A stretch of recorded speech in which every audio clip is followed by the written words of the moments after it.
Ja, es ist wieder soweit. An jedem verdammten Mittwoch, an dem Tag, an dem der pfeifende Wind Strohballen über den einsamen Campus weht, an dem verzweifelte Dozenten auf leere Teilnehmerbögen blicken, weil sich der akademische Nachwuchs hier auf dem Uni-Sportgelände zur diesjährigen Uniliga einfindet.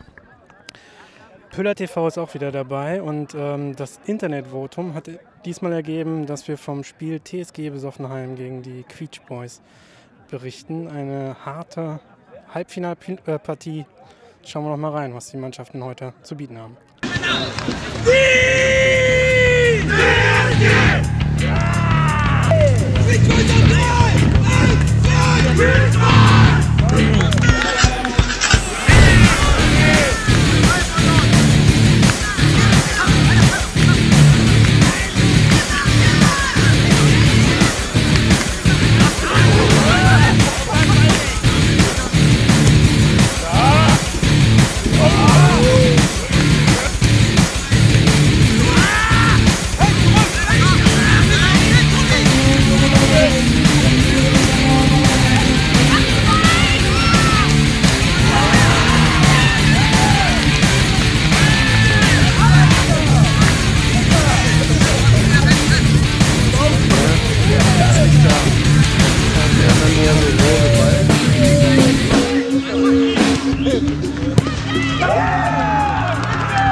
Just wanna be corrupted. I just wanna be sick. I just wanna be dangerous. I just wanna be rich.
Das Spiel ist aus. Der Schiedsrichter hat das Spiel abgepfiffen. 3:1 für die TSG Besoffenheim.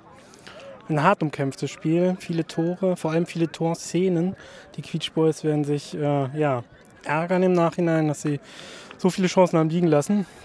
Und wir haben das Ganze beobachtet mit der Frage, macht die Uniliga noch Spaß zu diesem späten Zeitpunkt oder geht es hier tatsächlich knallhart nur noch um Punkte und um Trophäen?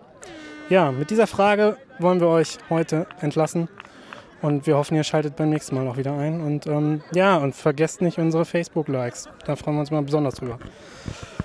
Also, wir brechen unsere Zelte ab für heute und wünschen euch eine gute Woche. Bis dann.